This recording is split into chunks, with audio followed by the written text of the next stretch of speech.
Vamos iniciar nossa leitura em nome do Pai, do Filho e do Espírito Santo. Amém. Meu Senhor e meu Deus, creio firmemente que estás aqui, que me vês, que me ouves. Adoro-te com profunda reverência. Peço-te perdão dos meus pecados e a graça para fazer com fruto este tempo de oração. Minha Mãe Imaculada, São José, meu protetor, anjo da minha guarda, intercedei por mim. Envia teu Espírito Santo para que eu compreenda e acolha tua santa palavra, que eu te conheça e te faça conhecer, te ame e te faça amar, te sirva e te faça servir, te louve e faça louvar por todas as criaturas. Faze, ó Pai, que pela leitura da palavra os pecadores se convertam, os justos perseverem na graça e todos consigamos a vida eterna. Amém. Atos dos Apóstolos, do capítulo 1, versículo 1 ao capítulo 2, versículo 47. Prefácio.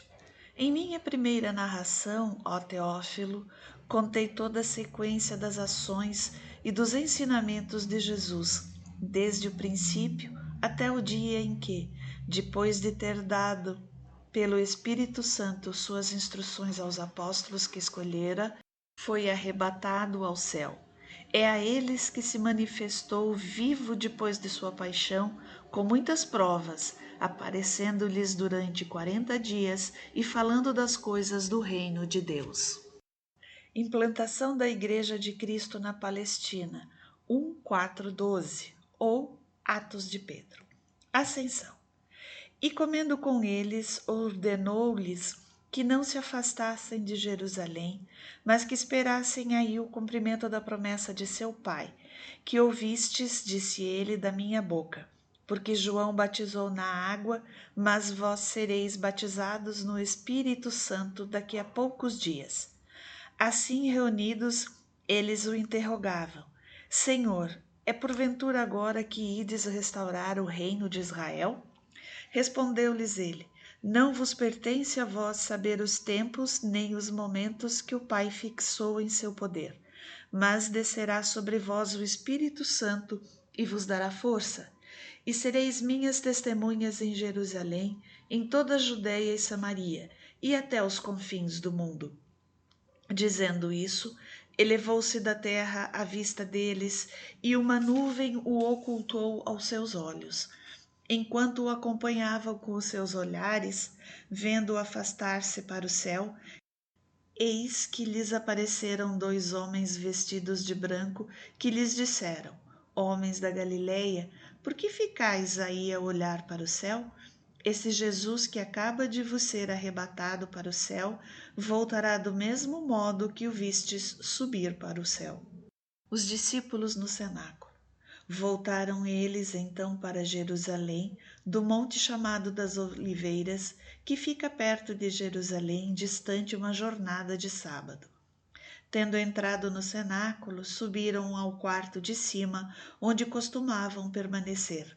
Eram eles Pedro e João, Tiago, André, Filipe, Tomé, Bartolomeu, Mateus, Tiago, filho de Alfeu, Simão o zelador e Judas, irmão de Tiago. Todos eles perseveraram unanimemente na oração, juntamente com as mulheres, entre elas Maria, mãe de Jesus, e os irmãos dele. Eleição de Matias. Num daqueles dias levantou-se Pedro no meio dos seus irmãos na assembleia reunida, que constava de umas 120 pessoas, e disse: Irmãos, convinha que se cumprisse o que o Espírito Santo predisse na Escritura pela boca de Davi, acerca de Judas, que foi o guia daqueles que prenderam Jesus. Ele era um dos nossos e teve parte no nosso ministério. Este homem adquirira um campo com o salário do seu crime. Depois, tombando para a frente, arrebentou-se pelo meio e todas as suas entranhas se derramaram. Tornou-se esse fato conhecido dos habitantes de Jerusalém, de modo que aquele campo foi chamado na língua deles Acéldama, isto é, campo de sangue. Pois está escrito no livro dos Salmos: fique deserta a sua habitação e não haja quem nela habite, e ainda mais, que outro receba o seu cargo. Salmos 68, 26, 108, 8. Convém, pois, que destes homens que têm estado em nossa companhia todo o tempo em que o Senhor Jesus viveu entre nós, a começar do batismo de João até o dia em que de nosso meio foi arrebatado, um deles se torne conosco testemunha da sua ressurreição. Propuseram 2, José, chamado Barsabás, que tinha por sobrenome Justo, e Matias, e oraram nestes termos: Ó Senhor, que conheces os corações de todos, mostra-nos qual destes 2 escolheste para tomar neste ministério e apostolado o lugar de Judas, que se transviou para ir para o seu próprio lugar. Deitaram sorte e caiu a sorte em Matias, que foi incorporado aos 11 apóstolos. Vinda do Espírito Santo. Chegando o dia de Pentecostes, estavam todos reunidos no mesmo lugar. De repente veio do céu um ruído, como se soprasse um vento impetuoso, e encheu toda a casa onde estavam sentados. Apareceu-lhes então uma espécie de línguas de fogo, que se repartiram e repousaram sobre cada um deles. Ficaram todos cheios do Espírito Santo e começaram a falar em outras línguas, conforme o Espírito lhes concedia que falassem. Achavam-se então em Jerusalém judeus piedosos de todas as nações que há debaixo do céu. Ouvindo aquele ruído, reuniu-se muita gente e maravilhava-se de que cada um os ouvia falar na sua própria língua. Profundamente impressionados, manifestavam a sua admiração. Não são porventura galileus todos estes que falam? Como então todos nós os ouvimos falar, cada um em nossa própria língua materna? Partos, medos, elamitas, os que habitam a Mesopotâmia, a Judéia, a Capadócia, o Ponto, a Ásia, a Frígia, a Panfilha, o Egito e as províncias da Líbia, próximas a Cirene, peregrinos romanos, judeus ou prosélitos, cretenses e árabes, ouvimo-los publicar em nossas línguas as maravilhas de Deus. Estavam, pois, todos atônitos e, sem saber o que pensar, perguntavam uns aos outros: que significam estas coisas?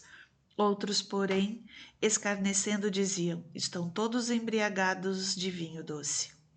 Discurso de Pedro. Pedro, então, pondo-se de pé em companhia dos 12, com voz forte lhes disse: Homens da Judéia, e vós todos que habitais em Jerusalém, seja-vos isto conhecido e prestai atenção às minhas palavras. Estes homens não estão embriagados, como vós pensais, visto não ser ainda a hora terceira do dia. Mas cumpre-se o que foi dito pelo profeta Joel. Acontecerá nos últimos dias, é Deus quem fala, derramarei do meu espírito sobre todo ser vivo. Profetizarão os vossos filhos e vossas filhas. Os vossos jovens terão visões e os vossos anciãos sonharão. Sobre os meus servos e sobre as minhas servas derramarei naqueles dias de meu espírito e profetizarão. Farei aparecer prodígios em cima no céu e milagres embaixo na terra, sangue, fogo e vapor de fumaça. O sol se converterá em trevas e a lua em sangue, antes que venha o grande e glorioso dia do Senhor. E então todo que invocar o nome do Senhor será salvo. Joel 3, 1, 5. Israelitas, ouvi estas palavras. Jesus de Nazaré, homem de quem Deus tem dado testemunho diante de vós com milagres, prodígios e sinais que Deus por ele realizou no meio de vós, como vós mesmos o sabeis, depois de ter sido entregue, segundo determinado desígnio e presciência de Deus, vós o matastes crucificando-o por mãos de ímpios. Mas Deus o ressuscitou, rompendo os grilhões da morte, porque não era possível que ela o retivesse em seu poder. Pois dele diz Davi: Eu via sempre o Senhor perto de mim, pois ele está à minha direita, para que eu não seja abalado. Alegrou-se por isso meu coração e a minha língua exultou. Sim, também a minha carne repousará na esperança, pois não deixarás a minha alma na região dos mortos, nem permitirás que o teu santo conheça a corrupção. Fizeste-me conhecer os caminhos da vida e me encherás de alegria com a visão da tua face. Salmo 15, 8, 11. Irmãos, seja permitido dizer-vos com franqueza: do patriarca Davi dizemos que morreu e foi sepultado, e o seu sepulcro está entre nós até o dia de hoje. Mas ele era profeta e sabia que Deus lhe havia jurado que um dos seus descendentes seria colocado no seu trono. É, portanto, a ressurreição de Cristo que ele previu e anunciou por estas palavras: ele não foi abandonado na região dos mortos e sua carne não conheceu a corrupção. A este Jesus, Deus o ressuscitou, do que todos nós somos testemunhas.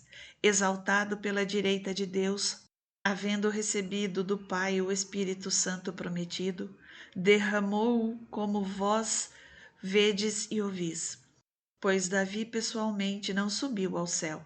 Todavia diz: o Senhor disse a meu Senhor: senta-te à minha direita até que eu ponha os teus inimigos por escabelo dos teus pés. Salmo 109, 1. Que toda a casa de Israel saiba, portanto, com a maior certeza de que este Jesus, que vós crucificastes, Deus o constituiu Senhor e Cristo. Primeiras conversões. Ao ouvirem estas coisas, ficaram compungidos no íntimo do coração e indagaram de Pedro e dos demais apóstolos: que devemos fazer, irmãos? Pedro lhes respondeu: arrependei-vos e cada um de vós seja batizado em nome de Jesus Cristo para a remissão dos vossos pecados e recebereis o dom do Espírito Santo. Pois a promessa é para vós, para os vossos filhos e para todos os que ouvirem de longe o apelo do Senhor nosso Deus. Ainda com muitas outras palavras, exortava-os dizendo: salvai-vos do meio dessa geração perversa. Os que receberam a sua palavra foram batizados, e naquele dia elevou-se a mais ou menos 3.000 o número de adeptos. Virtudes dos primeiros cristãos. Perseveravam eles na doutrina dos apóstolos, nas reuniões em comum, na fração do pão e nas orações. De todos eles se apoderou o temor, pois pelos apóstolos foram feitos também muitos prodígios e milagres em Jerusalém, e o temor estava em todos os corações. Todos os fiéis viviam unidos e tinham tudo em comum. Vendiam as suas propriedades e os seus bens e dividiam-nos por todos, segundo a necessidade de cada um. Unidos de coração, frequentavam todos os dias o templo. Partiam o pão nas casas e tomavam a comida com alegria e singeleza de coração, louvando a Deus e cativando a simpatia de todo o povo. E o Senhor cada dia lhes ajuntava outros que estavam a caminho da salvação.